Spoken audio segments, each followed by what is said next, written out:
episode, I have with me as a guest, I have this time Marco Garcia, and you're on now, so you can talk, What's say up, your bro? thing. How we doing? How's it going? Yes, things are going. They are going good. So this episode, I know last time I had on Jason. This time I know it's been a little bit of a break. I kind of do plan to do these every week. And obviously, for those who may or may not remember, these are mostly for archive purposes. We do these live for just in case if you want to come on and say something or comment to the guests that we have on. So, without further ado, we're going to start it off. So, um, in my last little talk, the main kind of goal with these shows is to show that there's the artistic side to Cambridge, and there's a little more that's adding up and different stuff that's in the works, and that's why I asked you to be on because I know you have a show, and I know you have a lot of connections in this community. So I kind of wanted a little bit of insight and to think about what can be done to like add on to these sort of things. So Well, I'm just super excited to be here, man. yeah, This is so awesome. like talking to Jason, most of it was, thinking about the whole idea of mindset, but to kind of get away from that a little bit, we're going to go for the sustaining type of ordeal because when we get out of school, we think about what are we going to do with our lives and what we're going to continue to work on to better ourselves or to, you know, what we're going to do to make ourselves, ourselves, what makes us the name that we hold. So I kind of want to talk to you a little bit about, what exactly you did, because I know you're Cambridge native. You grew up here. You went to CSD, right? Yes. Yes, sir. Yes, CSD. So I kind of wanted to know, in the beginning, I guess, what exactly did you feel like Cambridge really had many options around here? Because at least for me anyway, it didn't really feel that way. A lot of people were telling me you gotta leave. You just gotta straight up leave. I definitely can relate to that, hearing that a lot growing up. But I would say I've always felt that there was a lot of options. I don't know. I've always been interested in a lot of things, and you know, but prior to like college, it was more so geared towards the creative arts, drawing, painting, community theater. And then, post college, I remember there was a day I went for a walk downtown and just going into a lot of businesses I had never been into. Like I said, growing up here, I've been here my whole life, but we oftentimes will just ride by places and never even go inside. And there was a time, it was like my freshman year at Chesapeake. I remember just taking a walk and walking into all these places and being like amazed at like all the stuff I didn't even know was in the town. And so I think there's always a lot of barriers to finding things to happen no matter where you go, even if you're in like a big metropolitan area. I think we just have to be open and keep your eyes open to seeing what's around you and what's out there. And I think there's a plenty to offer here in this town. Okay, because on that same note, I do agree with that same sentiment. It wasn't until I actually started going into the places and actually Yeah. discovering that things were around here. But it kind of felt like, at least with what I was being told, it was kind of like, it didn't really give me too much motivation really to go out and to do like those things. Like you said, it wasn't until you did like college when you started, thinking Yeah. on your own, like it was, because everyone around you was telling you, you gotta leave, you gotta do college, and then you can get yourself a better job somewhere else. When that sometimes isn't always the case. You can always find yourself an opportunity that can, you know, exalt you somewhere else, if that's the correct word that I'm using, to get you somewhere else in life, which is kind of what I wanted to really get down to the basis of. Is I kind of want to, with this talk, is to say, because I know that you have a lot of connections, I should say, with the community, because you went around and you talked to people and you figured out, through different people, what actually is around here. And I just kind of wanted to say, what would you say to somebody who's chilling, trying to find their own way? Because I know the internet's a thing, and a lot of us use the internet because that's how getting this show going.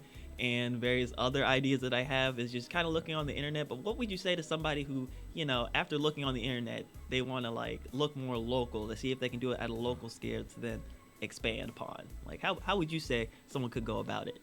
Well, I definitely think the internet just gives us an added option of ways to make those sort of connections. Like if you're not as apt to be write in person, to socialize with people or to network, that gives you another avenue to be able to make those connections and bridge those gaps with people. And so because like all those local businesses around you, they're going to have a presence online as well, and so that gives you another doorway to walk through. It's like not a physical doorway, but it's another way of getting yourself in there, making that connection, and learning about the environment that you're in. Okay, well, because I know to that little point, because I know Jason on last episode, he kind of, I'm not going to say he was against technology, but, he said it used in the wrong way can be bad. So, because when I kind of think about it, like, since the internet is everywhere and an employer can look on your social pages to see exactly what you're posting or what you're following. I mean, sure, you can also have a private page, which is, good and all that, but it's kind of like, let's see, how would I explain it? Because I don't want to, because obviously as with the show called Flodo, I'm still kind of thinking of exactly what the heck I'm trying to say here. But I guess to throw it back to you, I guess because when we say, using it in that wrong sense, I can kind of see like, I guess, let's see, what was I going to say? I'm trying to piece my words together before I say them. I guess the wrong way is kind of shoving yourself in someone's face, I guess being one of the wrong ways. Like, because I know you said, you can like message someone on the internet because most of them have online presences. But in a lot of, at least local areas that I've seen, not too many people are too advanced with technology. So how would you say someone go about, advocating the fact that they're good with technology to somebody who isn't really in with technology? Because like we work at the station and a lot of them aren't like too technologically advanced. Like we get ask for help sometimes, but basically I'm trying to get back to what would you say to somebody that may not have the technological know-how to get things going to like reach out basically. Well, I definitely think that like I said, I think it's an N avenue, but not the only. And I think that diversifying the ways in which you are reaching out to people, connecting to people, will give you, a better shot, And I think the same way, people who may not be as technologically adverse in things, we sometimes may not be as well versed in, I don't know, I guess the old school format of doing things. And so I feel that finding a balance in there, making sure that you're being present physically as well as present virtually. And there are two different muscles, but like a muscle, you got to exercise it. Just exercise in both, making sure that you're being adamant and consistent with both, and coming at people through the virtual world that may not always be the best way to reach a particular audience. And so, just knowing your audience and finding the best avenue to get to them and you get your message through. Okay, yeah, because now that I got some of my thoughts back in place, thinking back to when we talking about school,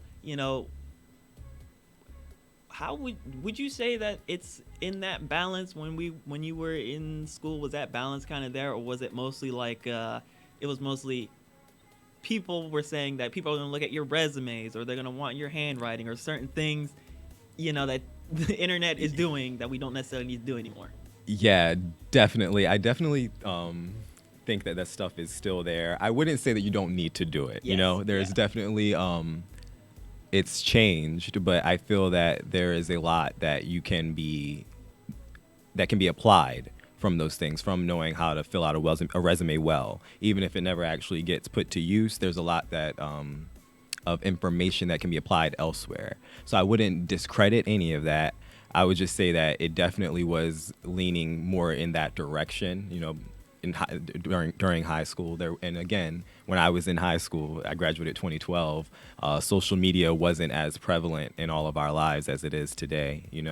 Most of my virtual perusing happened on like Tumblr and blogs and things of that nature. And so that was a lot more private. And most of my interactions were with people that I wasn't necessarily interacting with in real life. And so there was a separation there between the virtual you and then the physical you. To be able to connect with people in the real world, you still had to like talk to them at at that point, because we weren't everyone didn't have a Twitter or a Facebook or a Instagram the way it is today, where like literally like a 5-year-old has all these accounts. And so yeah, I think I wouldn't discredit any of the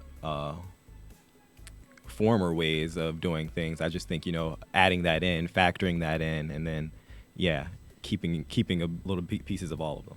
Yeah, okay. Well, because thinking about it, because like that does go back to the whole sustaining the ideas that were brought into pass to kind of keep them going as we continue to evolve and learn things. But I want to kind of jump back a little bit because I'm trying to think back a little bit to the conversation I was having with Jason last episode was because to his point, mostly his was we were talking mostly about like a few issues that kind of were arising a little bit, but now I kind of want to talk to the community and saying what should we do to like sustain this mindset of Cambridge is going to be the next up and coming big thing, like because a lot of the times we kind of looking around and I'm also kind of a part of a little bit of that movement, and when I talk to some of the people, they're not 100% ready to take some of the steps that it would take to make it to that next level.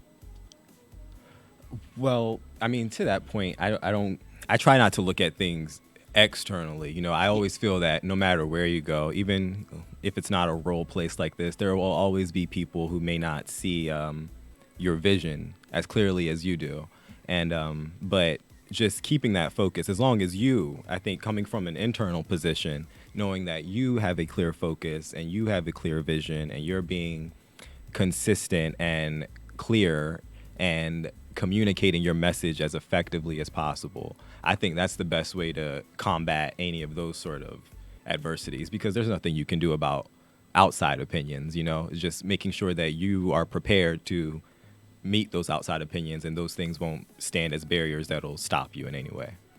Okay, yeah. So, because because I'm kind of trying to jump back and forth, hopefully to keep this conversation flowing properly, but because when you said that outside adversity thinking, I'm thinking back to the community in how some of the mindset with the youth, a lot of us, not a lot of us, but a lot of the, I guess, let's see, I don't know if I could say, I guess some of the older generation doesn't understand where our thinking process is.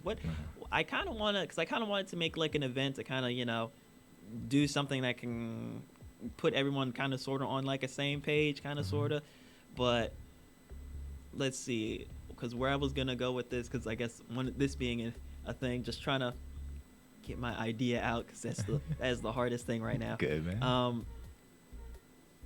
So I guess in terms of the youth and trying to get out that message, so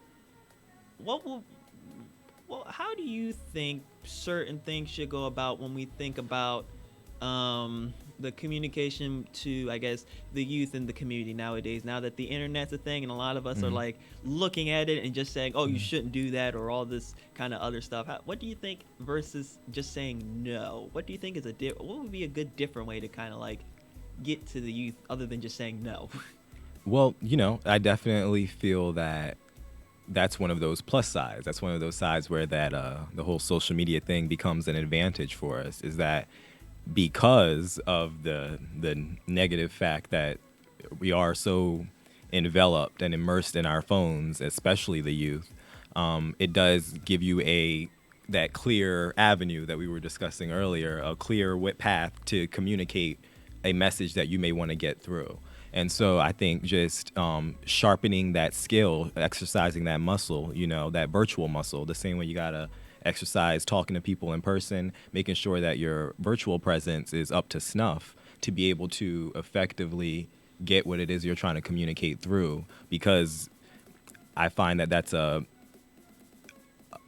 less steep hill than trying to pry the kid out of the phone, being that they're already in the phone, maybe try to reach them through it. And just factoring that into your output. Yeah, because I guess going back to continuing on the talking about the digital world type of aspect, because a lot of us like to hear, like, I guess, I don't know how, I would say I'm pretty well versed in the digital space, but it's kind of hard when I look at, it's kind of a weird gap that I kind of see with the digital age. It's kind of like, how can I say it? I don't exact. It's like, it feels like at a certain point in time, everyone became disconnected, like the youth and the adults. Like, it's, I'm not hearing too many adults trying to get in the way of like the digital interface. A lot of them are using it in a professional sense versus, like, in my opinion, like too much of a personal Uh-huh. sense. The ones that I know, I'm not going to say for every adult out there, but the ones that I know, they kind of mostly use it for a professional sense. Like, they don't really try to use it in more like more interactive ways. Like, so I guess my question to you in this being, what would you say to like an adult who's kind of just, they understand the concept of a phone but don't exactly know how to implement the phone type of ordeal? Okay. To that, I know that's kind of again, difficult. depending on the adult and the person, because some people just may not be as, you know, they may not take as well to technology as other people do, Yeah.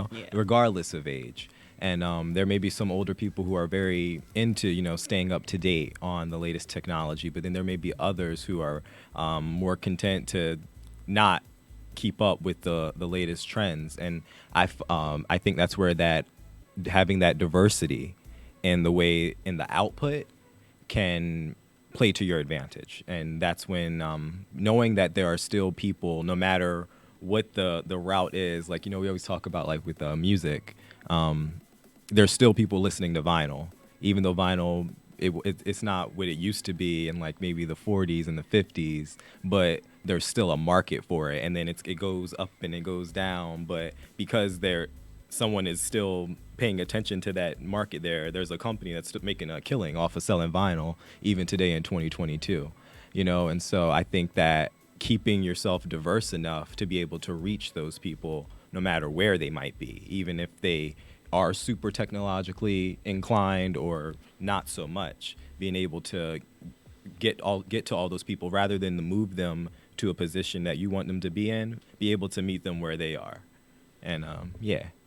Okay, yeah, because I can agree to that sentiment, because I guess with let's see, with the way how the world is, a lot of people are like, technology is what's happening, and what is the big, I guess, the big push. But let's see, because I guess my main question in sustaining is what, let's see, because I don't want to keep asking the same questions and kind of jumping around in circles. Trying my best here to figure out a different little topic here, but just You good? when you think about the way how it's used, and I guess the educational system, Uh-huh. and how it's, in my opinion, a little underutilized. Uh-huh. I know we can't really say too much in the space of education and if they'll use it or not, but I kind of Yeah. want to make it a note. Like, what are some ideas that you would say could make that experience a little better? Because I know a lot of schools have laptops nowadays, except they're like kicking kids off of certain websites and doing this and that, and just saying you can only use certain websites. But because I guess my main point is that they're not really utilizing, in my opinion, everything about it, if you know what I mean. So Yeah. what? Yeah, just I guess take it from there. I know I didn't. I say the question definitely properly. agree with that it is underutilized, but I feel there are many constraints that can stand in the way of that, whether it be like we were describing, the particular educator may not be as technologically inclined, or there are financial restraints, like for a demographic such as Dorchester County. There may not be as many resources available to implement the technologies that are being used elsewhere. And so there are a number of things that can stand in the way of those things. And so I think that just trying to fight any little battle you can, any way you can. If encouraging the education of these technologies to our educators, and in trying to be support them as much as possible, so that way they are able to then apply that same education to the students. And yeah, so I think, just because I don't feel that it's something that it's a fault of anyone. I think there's many blockages that could prevent any school system from being as up to date as the next. And so I think just finding those ways to, even if it could be, I don't know, something that the students come up with themselves, ways of increasing that and pushing it forward. I think coming at it from as many different directions as possible, because it is such a big beast. Education in and of itself is a big monster. And I think tackling all those places, supporting the teachers, trying to find ways to financially support as much as possible, and making sure that students are, I don't know, open to learning these things, and I don't know, trying something new, which I think that the youth always is. I look at things now like core math, the Common Core stuff, and I'm just like, there are things that my brain is just like, I don't even want to try to learn it, so I can see how some people may not want to get on to whatever the next thing is, but I guess find ways to help it along. Yeah. Like I picked up Common Core a little bit just so I can be able to help my little cousins more, and so I think that same thing will apply to technology as well. It'll catch on as it goes, as it moves forward. Yeah, because I would say, because I guess going back to a little bit of trying to get things to catch, because I do notice how there is, back in the technology sense, there is kind of a lack of, in my opinion, everything really being utilized. Like what I was saying earlier before when I said not everything was being utilized. Like, some students are, visual learners. Some of them are in-person learners. I guess to my point of why I'm saying this is because, right, this is a radio station. We do audio visual stuff. Why not I kind of want to invite a teacher to kind of come in and make a video for said students for a certain particular, like, I guess, class thing, like one of their little lessons. But I know that there was one teacher that at least I tried to work with that tried to do it, but I was still in high school, and we didn't really get to finish that. But I kind of want to invite any educators. I kind of want to try that idea out, because I guess in this age of technology and trying to sustain something that, is probably, I'm not going to say fading out, but is, not as prevalent anymore. It kind of feels like a waste when we think about certain, I guess, like you said, when you said monetary things being put in the wrong areas. Like, I don't want to, like, I don't want to exactly pinpoint it, but I guess for one thing that I personally think is a waste, in my opinion, is buying a textbook. Now, I know some people are going to say that, buying a textbook is needed for a course or for a specific thing, but information is updated like every day. And when I think about sustaining the mindset of, having something that a guide for someone to have, a textbook you would think is what you need, but if something's updated every day or in a digital format, which can be actually, I think it costs a little less in some cases when you get the electronic versions of things versus the real version. Yeah, there's definitely many benefits. Yeah, so that's one thing that I want to say in the sustaining mindset is, you can sustain that idea of having a textbook, but, altering it sort of ideal.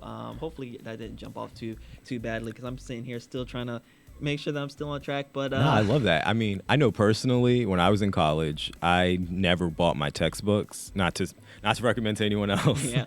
I never bought my textbooks until it became absolutely necessary. And that means, like, not only necessary for the work, but necessary in that I also didn't have any of my friends circle. They didn't have their textbook. Or like I would go through any other means necessary before I would actually go and purchase that book, Yeah. And even then, before I purchase it, I might try to just rent it off Chegg, Shout out to Chegg. And but yeah, I find that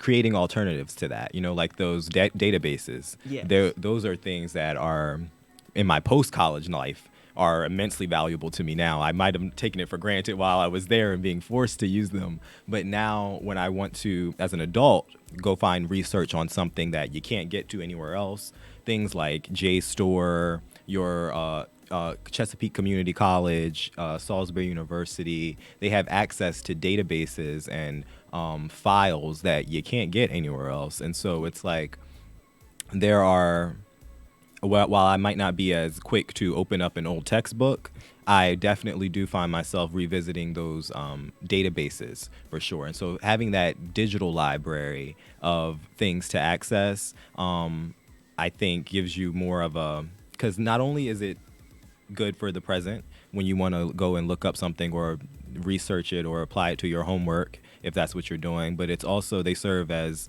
historical references. It's a way of documenting our history, who we were. A lot of times your textbook might be written by a professor at the university that you're going to.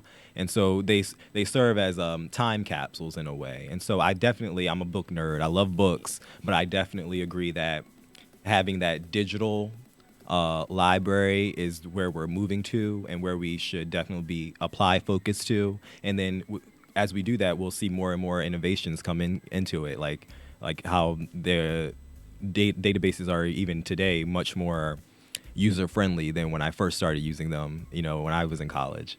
And so now I think that as we move forward, we'll see them become even more and more relevant and more prevalent in our society as more attention is paid into it. And so I think it's something that is going to happen regardless, but I think having that attention paid there, could just put us in a better footing for when it does happen. Yeah, because that, I guess, thanks for that to help me get myself thinking a little bit. Because to throw myself back a little bit on this is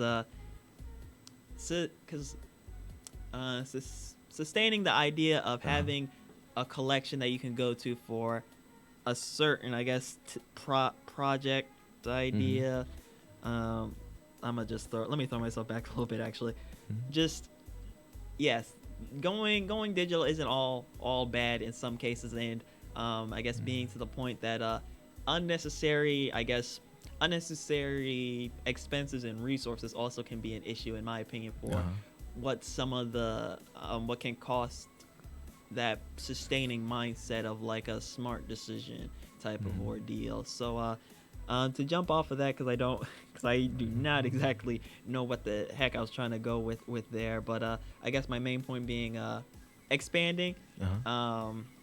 So yeah, expansion, and just that's the end of that one. So now to think more towards like when we think about, I guess, how to serve the youth in this community. What is a good way? Because a lot of us like to say, we all have that mindset of, buy more things or, build more things, when I personally don't think that's too much of the case. It's kind of, in my opinion, maybe upgrade or update some of the things we already have, or show kids what we have to get them into, to, help entertain them hopefully a little bit more. Because I know, at least in certain areas in our community, we have like a lot of people like to say that the people on bikes are issues, and then they're saying have a skate park or build another skate park, which costs money, when there are plenty of parks around here that that already are registered parks, if we just kind of like I guess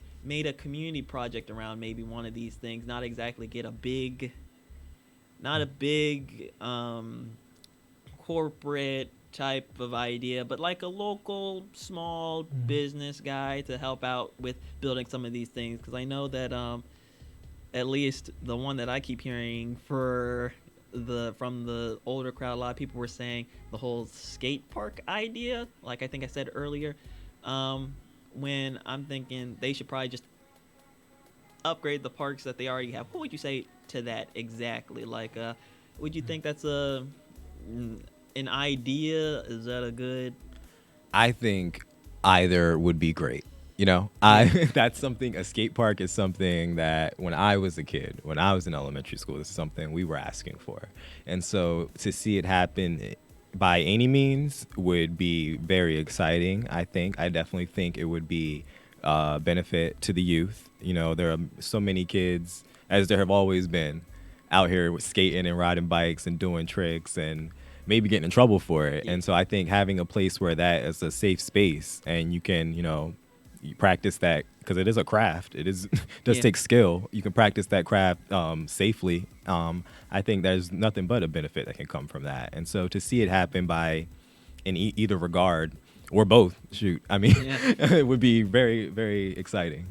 Okay, yeah, because I know that kind of, I don't want to say that kind of fishtail, but I kind of wanted to, uh, there's some, because it's on the tip of my tongue, but I can't exactly like get it out. That's my only issue. So I guess my main thinking, my main reason for kind of inviting you onto this show was mostly to ask about, I guess what exactly was the mindset that you had for getting yourself out of bed every day, doing what you do, and just and how what'd you do to really like sustain kind of that thinking type of ordeal? Because a lot of us, you know, a lot we have there's a lot of different situations that occur that kind of have us in a certain mind frame that we kind of continue thinking of. But what exactly do you do? Let's see. I'm gonna hit you with that. Like currently? Yeah, currently, whatever point in time, whatever period. Well, you know, as for currently, I think what gets me out of bed is my my Google Calendar. Yeah. I day to day, I probably don't even know what's happening up next until I get the notification for it. But to the point that you know you were making, like internally, what gets me out is knowing that I'm doing something that I care about. You know, I too felt like the time wasty aspects of things, like when going through high school or college. You know, there's a lot of like you got to do this because it's in the rule book to have to do it. My time since then has been focused on, you know, just trying to make sure I'm doing things that I actually care about and actually enjoy, and making sure that I make time for that, even when we can't, because you can't always do things that you are enjoying or care about. There's going to be times where you're going to have to just do things because you got to do it. Yeah. But making sure that you make time to include and fit those in, and that you're never going too long without doing something that means something to you, at least once a day, I would hope. I would pray that everyone can do that all day long, but you know, at least once a day, have something that you're looking forward to. And yeah, I think that's what keeps me going. That's what gets me out of bed, even if I don't want to necessarily get out of bed. I know that I never feel like I'm wasting my time, and so that makes me feel like, all right, I'm gonna get up and go do this. If I don't feel like it, or if I do feel like it, you know, making sure that you're doing something that means something to you. Okay, yeah, hearing that is, yeah, kind of the same little sentiment that I'm going to, but it's a little different because mine is a little bit focusing on exactly how the heck am I going to continue to sustain the current lifestyle that I'm at for being a young adult, because you know, all at different stages of life. But thinking in that regard, I kind of want to go back to, I guess, the schooling part of it, because I know a lot of teachers, they can't do like certain things for students, or you know, students can't do like certain other things. But going back, reason why I wanted to go back on that was talking about, at least with Jason last time, was home life. It's, I guess it's one thing to kind of go home, expect something, do what you do, whatever it is, whether it's good, bad, or the other.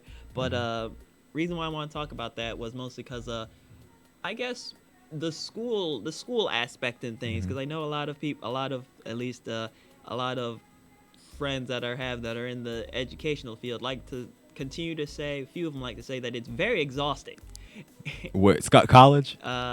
Let's see, college, and some of them are in the field of actually like teaching. And they say that the kids think are that's worse. exhausting. Yeah, kids are exhausting, and that the schoolwork is exhausting. I guess because you said that making sure that you have something that you get to enjoy every day, but you know, not a lot of people kind of take that into an effect or take that into an account, because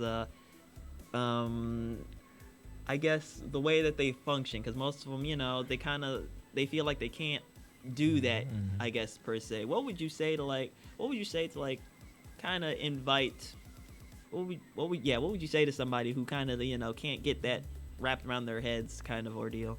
I I think maybe just taking it slow and finding a day. I know for me, toward when I was a senior in college, SU, I had a period where it was like just big, major burnout. You know, I started having panic attacks for the first time in my life at like 21 years old. Dear Lord. And it was just like super stressed and anxiousy kind of feelings. And I remember at that period, it was like 2017. I started every Wednesday. I would go out of town. I just go somewhere. I make like go to a museum and just walk around. Or there were always events happening at like the museums in DC, or just go out to dinner somewhere. Go hang out with friends. I started. It used to be at that time for like a year or two. It was every Wednesday, and then my schedule changed. But just making sure that I was doing something where I was taking myself out of, because at this time I was in college, I was working, I was doing Doris, it was a lot of different things happening, and it was just kind of like my 24-hour clock was never ending. It was always going from one thing to the next, to the next, to the next. And I reached a point where that just wasn't so cool anymore. Yeah. And it became about, I was like, all right, I'm going to take this day. I have this day off. And so I'm going to make sure that this day off is a day off, and I'm not actually doing work on any of the other things either. And I'm just going to go do something that I would say fill your cup. You got to keep your cup full to be able to pour into someone else. And I make sure that I go out and do something that's going to fill my cup up, whether it's going to a book signing, hearing someone speak somewhere, going to an open mic. I do something that takes me out of all of my Google Calendar and everything that it's telling me I have to do that day, and do something that I'm doing because I want to and because it feels good to me. And I definitely never considered that before that. My life up to that point had been just, you know, working like 3 part-time jobs, never stopping, just like never really sleeping, not eating right. You know, I never focused on those things. And so like eating, you know, for example, those are ways of practicing self-care. I would say that's when that really started for me, was my senior year of college. And it was just, you know, as a result of burning yourself out, you know, just becoming aware of the fact that you have to be aware of how you're feeling. Yeah, cause I kind of do. I kind of do wish that I could like challenge certain educational systems to kind of like take into account like a student's mental health. But I do know that at least when I was at school, there was a little time where you could use phones, but now they're like going back and forth. I don't know how they are now, but they might be going back and forth if you can use them or if you can't use them, because you know how they get used. But it's, I guess now to go back on when you were saying figuring out something that, you know, fills your cup up.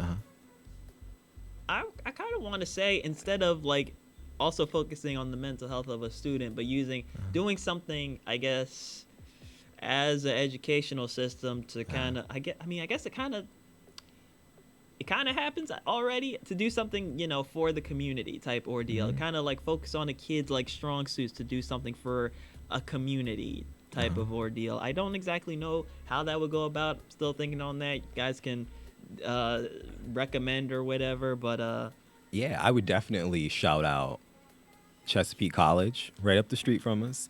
Yeah, a local director here at the Cambridge Center, Brandon Henson, Harriet Lowry, Dana Bowser.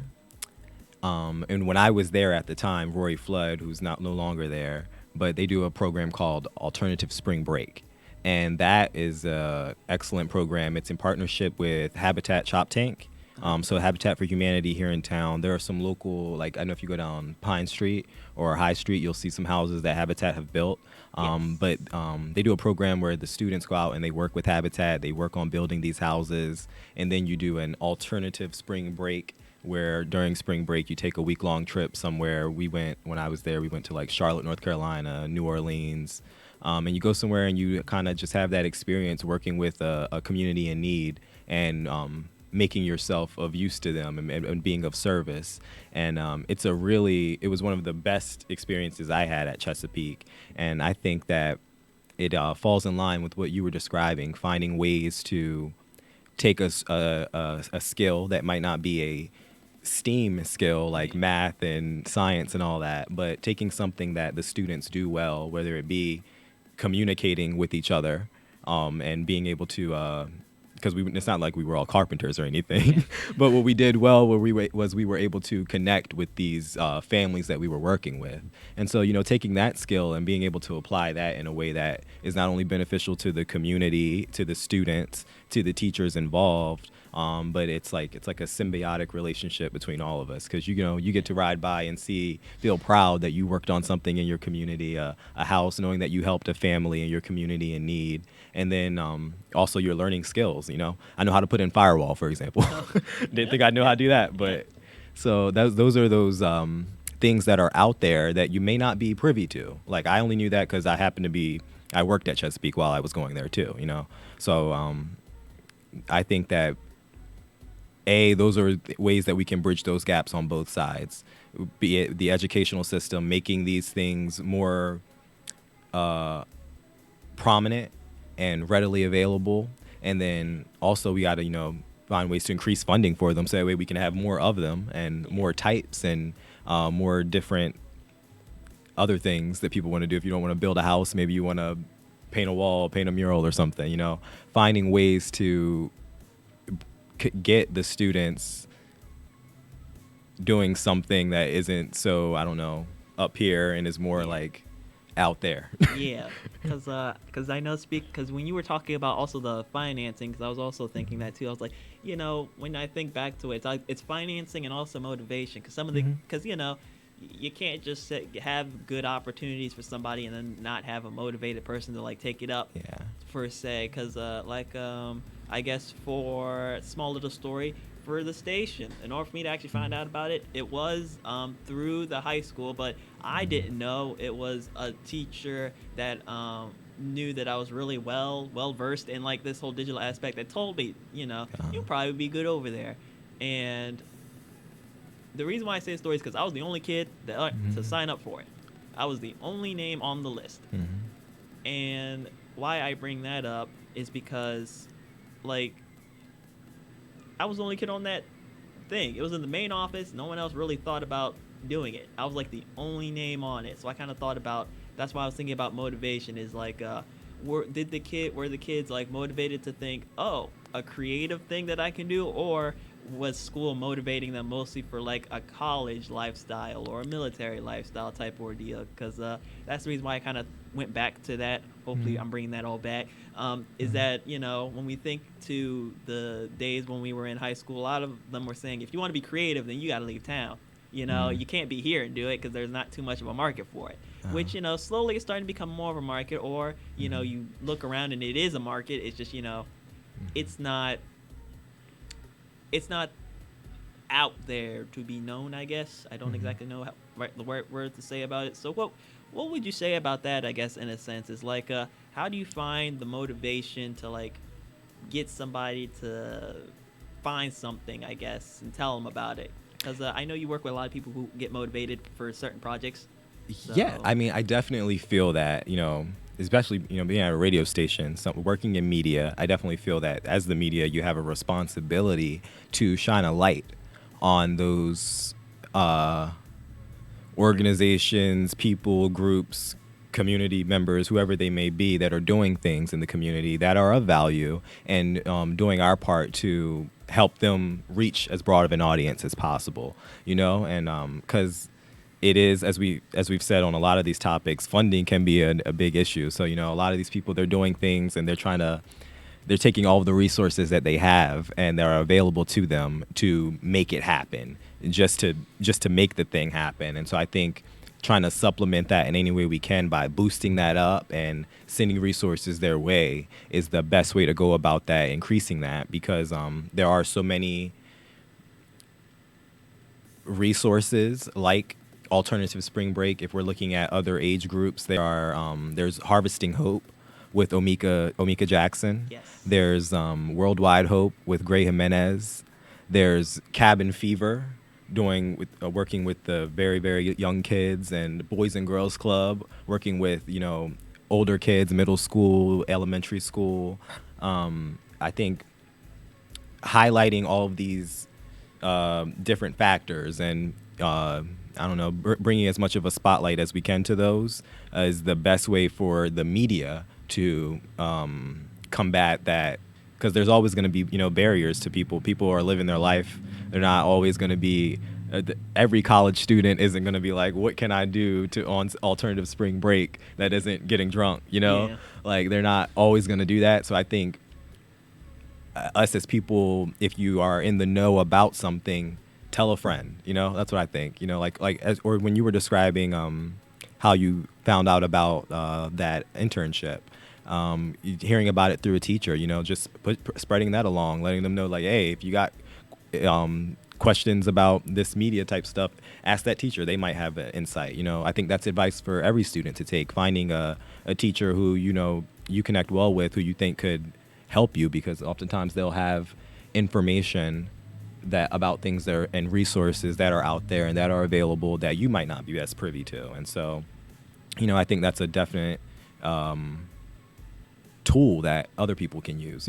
Reach out to your teachers, reach out to the educators around you, people that you trust in the community that you might know about something that could be of a benefit to you.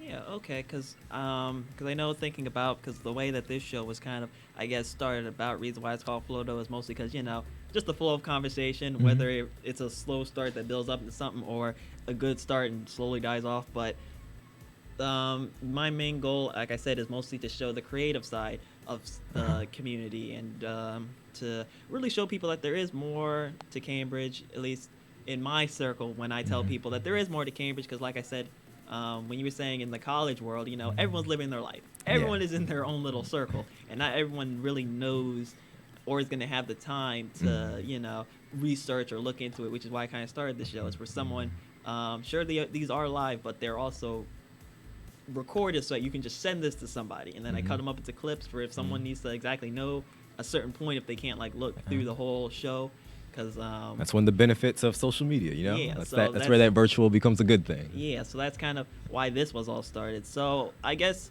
to also go back a little bit, I want to know about how would you get a student to really show their true colors? 'Cause I know a lot of them, at least in my little circle friend group, it was known mostly when in your class, your peers knew, okay, this kid's good at sports, this kid's good at games, and in my opinion, it felt like the teachers were kind of out of the know of what every student exactly was capable of or what could do. They kind of only knew what kids were good or what kids were bad or what kids were neutral or what kids were off on certain days. They mostly pay attention to the behavior versus their actual not possible, but their actual talents. How would you say you would get what would be a good way to get them to show off their talents? Because I know there are talent shows and all this other stuff, but to kind of continue to highlight the fact that, hey, this student is talented, or to make them not feel like they're nothing, I guess.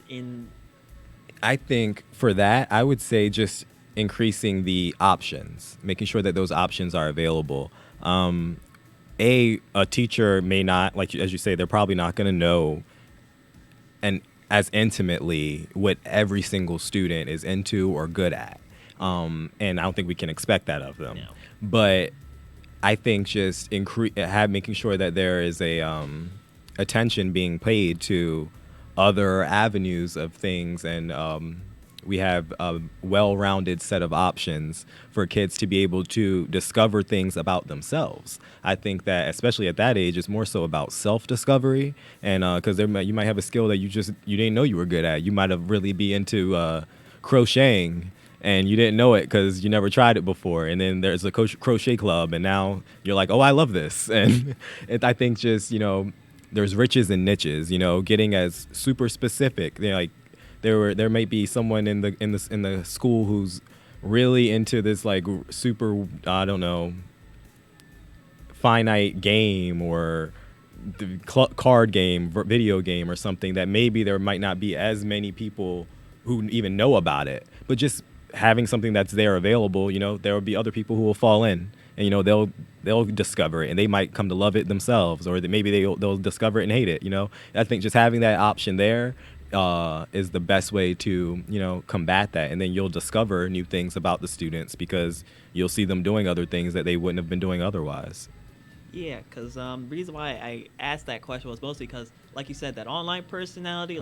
I think everyone is like very outgoing with their online personalities Yeah. because you're hidden behind a mask in a Mhm. sense. Like I know, with this show, we're not really exactly hidden behind a mask, Mhm. but there's so many different, I guess, online personas that we would Uh-huh. have. Like this is, I guess you could say, you could have a professional one versus Uh-huh. one you have with your personal account or Mhm. a business account or like some weird niche account you might have. Mhm. Or it's because I guess the reason why I was talking about this is kind of getting kids to understand that what they have is something good that Mhm. can be used. But I guess my next point was mostly how do we get them to all work together with said, I guess, like powers that they may have? Because I do know, at least small story, while I was in high school, Mhm. I did start my own little club called an animation club. It Uh-huh. ran for about a year or Uh-huh. two.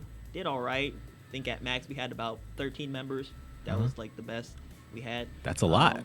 It was Yeah. all right, but um, it was, I guess, let's see, because where was I going with that? Yeah, working together. So because it was a group of kids that were all good at various different things, Mhm. but it was also kind of a friend group mostly, Mhm.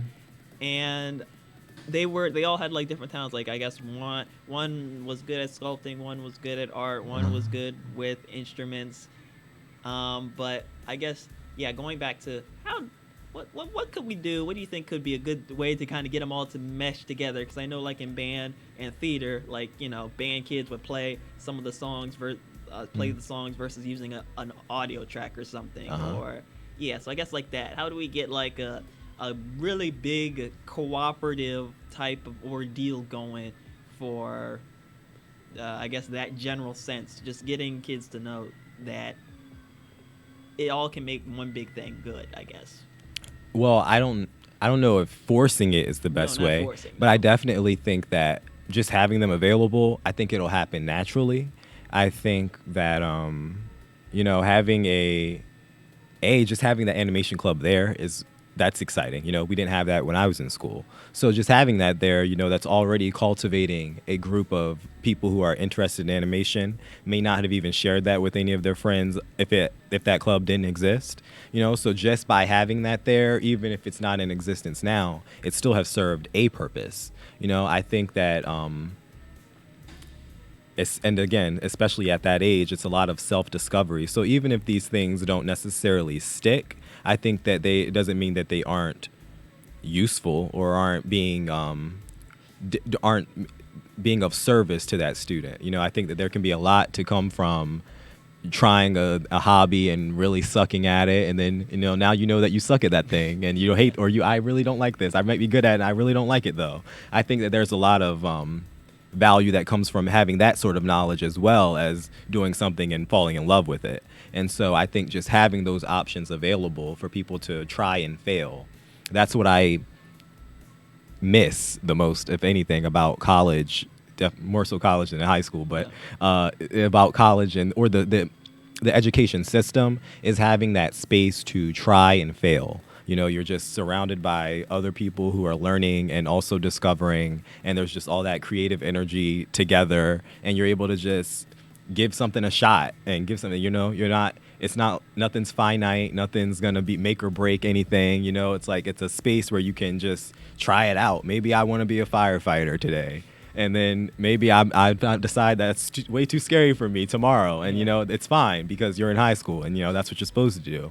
I think just increasing those options for people to the person who may have never considered being a firefighter, they might put on that uniform and go volunteer at the firehouse and be like, oh, this is what I was meant to do and this is my calling. And just having that option available will increase those connections, the person who really, really wants to do this thing that they don't know that they want to do it, and them the thing that they want to do, and finding a way to bring them together. I think increasing that will make those connections happen a lot more often. Yeah, okay, because hopefully this all makes coherent sense. Hopefully this told a pretty okay story. But yeah, okay. Well, thanks for that insight. I'm looking at the time and I'm thinking that I think it's wrapping up time because I think it's been about an hour. So yeah, I wanted to thank you Thank you, for my coming man. on in, and hopefully this show was entertaining. I know there were probably some things as this show slowly grows, hopefully I can get better at certain things and talking and all this course. other stuff. So, yeah, remember, if you have any suggestions or if you would like to come on the show, just, contact me on YouTube. I don't have any other areas currently. I'm working on that. So, yeah, that's about all I can say. I can only say thanks again, Marco, for Thank you, coming Julian. on in. And yeah, so that is all. See everyone next time. Like and subscribe to Floto. Yep. Peace.